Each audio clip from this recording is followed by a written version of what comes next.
दोस्तों यह तो होना ही था। झुकती है दुनिया, झुकाने वाला चाहिए। आखिर विश्व की सबसे बड़ी अर्थव्यवस्था वाले देश अमेरिका को भारत ने यानी कि मोदी ने झुका ही दिया। मोदी के दो टूक शब्द, रूस से तेल की खरीद रहेगी जारी, नहीं चलेगा ट्रंप का टैरिफ भारी, ने ट्रंप के सुर को बदलने के लिए मजबूर कर दिया। दोस्तों आपको बता दें कि अमेरिकी राष्ट्रपति डोनाल्ड ट्रंप ने भारत पर टैरिफ लगाकर रूस से तेल खरीद रोकने का दबाव डाला, लेकिन भारत ने क्या कहा कि भैया रूस से तेल खरीद तो जारी रहेगा, चाहे तुम टैरिफ कितना भी लगा लो, लेकिन हम भी कम नहीं है। लेकिन भारत अपने हितों पर अडिग रहा। वैश्विक मंचों पर भारत ने सक्रियता दिखाई और अमेरिकी कृषि उत्पादों पर टैरिफ में छूट नहीं दी। इससे अमेरिका को स्पष्ट संदेश मिला कि भारत किसी भी देश के दबाव में अपनी नीतियां कतई नहीं बदलने वाला है। दोस्तों आपको बता दें, डोनाल्ड ट्रंप ने 5 सितंबर को कहा कि अमेरिका ने भारत और रूस को चीन के हाथों खो दिया है। अगले दिन ट्रंप के सुर बदल गए। ट्रंप ने कहा कि मैं हमेशा नरेंद्र मोदी का दोस्त रहूंगा, वह एक महान प्रधानमंत्री है, लेकिन मुझे इस खास पल में उनके काम पसंद नहीं आ रहे हैं। ट्रंप ने कहा कि हमने भारत पर बहुत ज्यादा टैरिफ लगाया है, हालांकि मेरे पीएम मोदी के साथ बहुत अच्छे संबंध है, वे बहुत अच्छे हैं।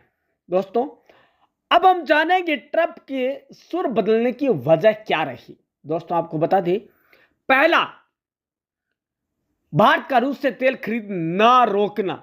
भारत ने कहा तुम कुछ भी कर लो, हम ये तेल खरीद रूस से नहीं रोकेंगे। अब आपको बता दें, इसी बीच ट्रंप नहीं आएंगे तो मोदी भी नहीं जाएंगे। पीएम का यूएस न जाना किस बात का संकेत है वो आपको बता दें, क्योंकि अब ट्रंप को ही भारत आना ही पड़ेगा मजबूरन, क्योंकि वहां की अर्थव्यवस्था की वाट लग चुकी है। दोस्तों अमेरिका ने भारत पर 27 अगस्त से 50% टैरिफ लगा दिया। इसमें शामिल 25% टैरिफ पेनल्टी के तौर पर लगा, क्योंकि भारत रूस से तेल खरीद रहा है। अमेरिका का कहना है कि इससे रूस को जंग में मदद मिल रही है। वहीं भारत ने रूस से तेल खरीद बंद नहीं किया। भारत का कहना है कि यह फैसला हमारे राष्ट्र के हित में है और इससे दुनिया भर में तेल की कीमतें स्थिर रखने में मदद मिली है। टैरिफ के जरिए अमेरिका ने भारत पर दबाव बनाने की कोशिश की, लेकिन भारत अपने रुख पर कायम रहा। भारत रूस से तेल खरीदना जारी रखेगा, यह भी हमारा एक दृढ़ निश्चय है। हमें अपने जरूरतों के अनुसार तय करना है कि हमें कहां से क्या खरीदना है और क्या नहीं खरीदना है। दोस्तों यह हम पहले ही विश्व के मंचों पर कई बार कह चुके हैं कि भारत की विदेश नीति किसी की कायल नहीं है, किसी के आगे झुकेगी नहीं। दोस्तों अब दूसरा वजह यह रही ट्रंप साहब का झुकने का। वैश्विक मंचों पर भारत की बढ़ती सक्रियता।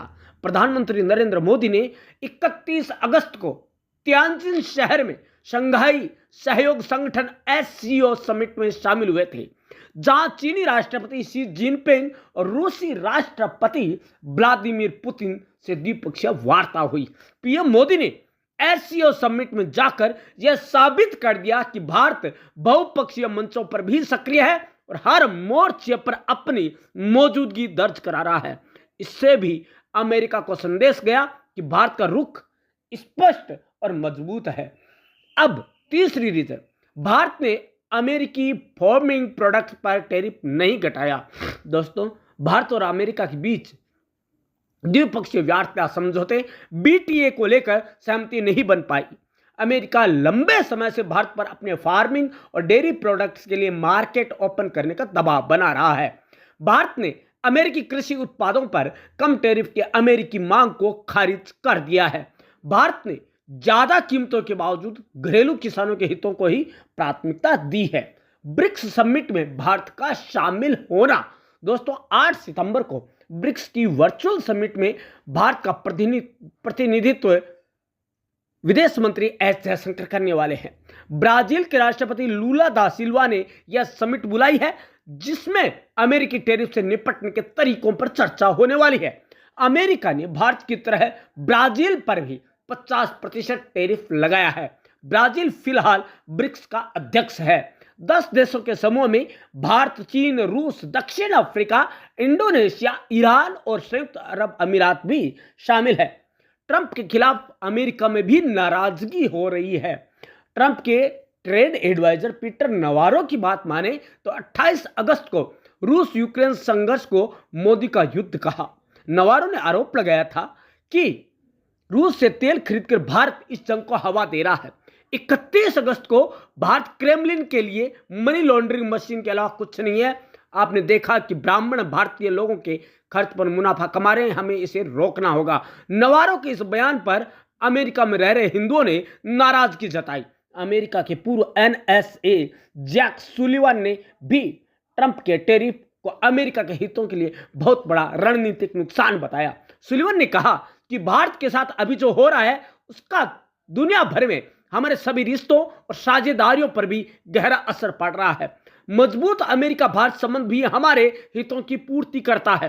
कुल मिलाकर भारत ने स्पष्ट कर दिया कि वह अपनी विदेश नीति को अमेरिका या किसी और देश के इशारों पर नहीं चलाएगा। भारत के इस रुख से अमेरिका समेत पश्चिमी देशों को यह संदेश चला गया है कि भारत अब पावर बैलेंसर की भूमिका में है और वह कतई अमेरिका के आगे तो नहीं झुकेगा। दोस्तों, भारत दोस्तों के लिए दोस्त है तो दुश्मनों के लिए दुश्मनी भी गाड़ी निभा सकता है। और दोस्तों, एक रीजन और हुआ है ट्रंप साहब का झुकने का, क्योंकि दोस्तों मैं बता दूं आपको, जब से बोइंग विमान खरीदने की डील जो कि 31,500 करोड़ रुपए की थी रद्द हुई है, तब से अमेरिका की जो अर्थव्यवस्था है वो डगमग होने लगी है, डोलायमान हो गई है और इधर उधर अब तब हो गई है। इससे निपटने के लिए ट्रंप साहब भारत आना चाहते हैं, लेकिन भारत आने से पहले मोदी जी ने 3 शर्तें लगा दी है। कौन कौन सी? पहली तो यह है कि आप सारे टैरिफ हटाकर आएंगे भारत आना है तो।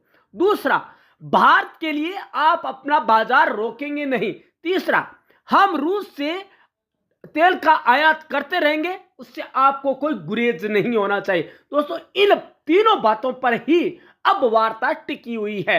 और दोस्तों, इन्हीं वार्ताओं को आगे बढ़ाने के लिए और एक बार फिर से अपनी गलती के लिए माफी मांगने के लिए कमर तक झुके हुए टैरिफ के किंग ट्रंप ने भारत के आगे तीनों शर्तें मानने को तैयार हो गए हैं। उन्होंने टैरिफ जो कि 33 उत्पादों पर टैरिफ लगाया था वो तुरंत प्रभाव से हटाने को राजी हो गए हैं और अपनी दोस्ती का हवाला देते हुए कह रहे हैं कि मोदी हमारे अच्छे दोस्त हैं, हमारी बात मानेंगे और हम उनकी बात मानेंगे। हम उनके कहे अनुसार टैरिफ हटाने को तैयार है, लेकिन वो हमारी बात तो माने। लेकिन भारत ने साफ कह दिया है कि रूस हमारा पुराना मित्र है, हम उससे तेल खरीदना बंद क्यों करें, जबकि हमारे दोस्ती के बुनियाद ही कई चीजें हैं, ट्रेड है, वार्ता है, तो हम उसको कैसे हटाएं।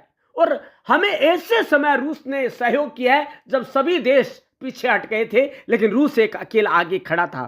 तो अमेरिका ये सोच ले, समझ ले कि वह टैरिफ हटाए या नहीं हटाए उससे हमें मतलब नहीं है, क्योंकि हमने उसकी योजना बना चुकी है उससे लड़ने की या टैरिफ को धूमिल करने की। दोस्तों, कुछ ही दिनों में ब्रिक्स देश अपनी एक नई मुद्रा लॉन्च करने वाले हैं और उसका नाम है रुपया। भारतीय रुपये में सारे ब्रिक्स कंट्रीज, ब्रिक्स समूह के जो कंट्रीज है वो तैयार हैं ट्रेड करने के लिए, आयात निर्यात करने के लिए। दोस्तों, ये वह दिन दूर नहीं जब डॉलर मुंह की खाएगा और इसी डर के मारे कि डॉलर यदि डाउन चला गया तो अमेरिका की अर्थव्यवस्था क्या होगी, इसी डर के मारे जो ट्रंप है वो अपनी गलती स्वीकार करने को मजबूर हुए हैं। हताश, परेशान और बेचैन ट्रंप मोदी जी के आगे झुकने को मजबूर हुए हैं और भारत आने के लिए अपनी सारी ताकत लगा रहे हैं। वो हर बात मानने को मजबूर हो गए हैं कि भारत जो कहेगा वो सब मंजूर है, लेकिन एक बार मोदी जी, बस एक बार समय दे दे। लेकिन मोदी जी है कि उनका भी ईगो है, वो भी एक देशभक्त है और वो अपने देशवासियों के लिए कुछ भी कर जाएंगे, लेकिन किसी भी देश के आगे झुकेंगे नहीं, रुकेंगे नहीं, डटे रहेंगे। और दोस्तों, आप क्या सोचते हैं, क्या मोदी जी ने सही किया? टैरिफ को जवाब देकर दोस्तों आप एक सच्चे देशभक्त हैं। क्या आज तक ऐसा कभी हुआ है 50 सालों में जब अमेरिका किसी देश के आगे झुका हो? दोस्तों पहली बार हुआ है जब अमेरिका हारा है अपनी ही गलतियों की वजह से। तो दोस्तों आप कमेंट बॉक्स में कमेंट जरूर दीजिएगा, आप क्या सोचते हैं एक सच्चे देशभक्त के बारे में। धन्यवाद दोस्तों।